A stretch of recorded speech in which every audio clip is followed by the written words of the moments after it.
was going to say, surely there's at this point. I still think is it not a danger of when you go? I mean, obviously, if they're at a crime scene, that they're still a wanted, not wanted, they're a person of interest. But if you just take them to a crime scene, how do they know exactly which scent they're going to follow, especially if it's been gone for 10 minutes? Yeah, and that's where the handler and the officers that get to the crime scene, talking to witnesses, assessing what they've got, whether or not there's an obvious point of departure of the person. And this comes back to very much policing in the country, because countryside environments are so much more user-friendly for dogs to track in. Yeah, sure, yeah. Because it's their natural environment. Yeah. Dogs didn't evolve in an urban environment.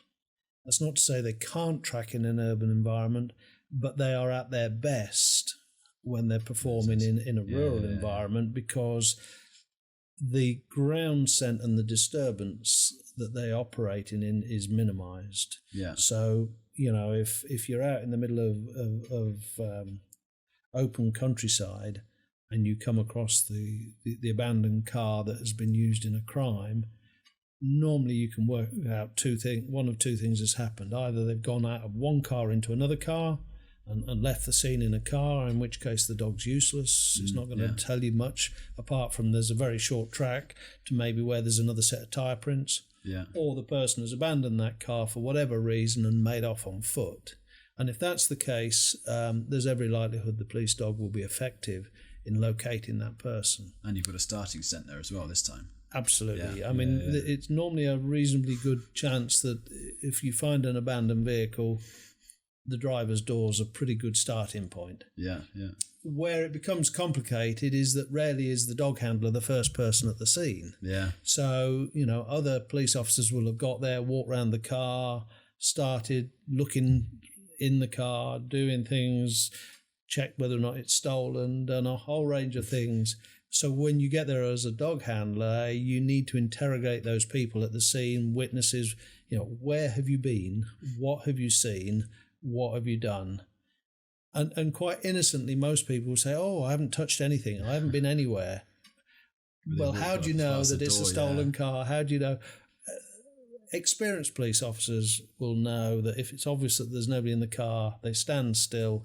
If the environment is likely to be suitable for a police dog to track from, get that dog there as quickly as possible. Yeah. Because tracks and scent, the biggest enemy apart from disturbance from other people is time. Yeah. There always seems to be I don't know whether it's just in films, there always seems to be a fear of dogs in the bad guy films. Obviously someone runs away, there's always the barking German shepherd with his teeth showing in the Hollywood film, isn't there, chasing afterwards. Yeah. Somehow it seems to strike fear into you that you're going to be caught, and that's it, the dogs are there. Yeah, indeed. And I have to say, from my own experience, justifiably so. I over the years I've hunted lots of things. Yeah. With lots of different types of dogs. And I can tell you there is, for me, I don't know about every dog handler, but I'd be surprised if it isn't the case, there is no thrill. There is no buzz quite like that experience of hunting another man or woman with you and a dog. It is such a primitive aspect of anybody's experience to go and hunt another person. I assume though that the dogs are slightly, I don't know, they're probably trained out of the aggressive Hollywood bark and growl and stuff like this, and the arm biting and no, quite the opposite. No, quite the opposite. Yeah, I mean, I've talked a lot about the tracking aspect of it. Yeah. But the issue about what happens when the dog finds the person is really relevant, because not only are these dogs taught to track people and find people, but they have to very often detain that person either until the handler can get to them, if they're free track or free searching for the person, or if they're tracking, you don't know. I mean, I have vivid recollections of setting off at 2:00 in the morning from a stolen vehicle. Yeah. with a dog into the dark on your own, not knowing where you're going, quite often with only a vague resemblance of knowing where you started from. Yeah, and not knowing the lay of the land as well. Yeah, if you're in on ground that you don't know, in an area you don't know, and you turn up and all you've got is there's the abandoned car and we've had a robbery and that vehicle's been used in it, or we've had thefts from vehicles and that vehicle's been used in it. You set off with that dog, it's going to be you, the dog, and whoever you find. And you don't know what they've got. You don't know what they've got.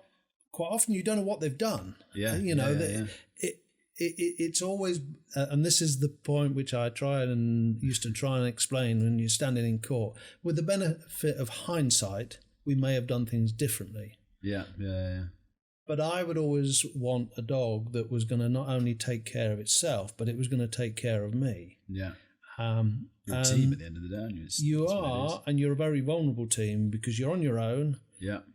You have the disadvantage of not being able to surprise them, because they'll hear you and the dog come in if they're hiding a long time before you find them, so they can be ready for you. So these dogs would be taught to stop and detain people. And what causes people to stop, as you rightly point out, is normally fear.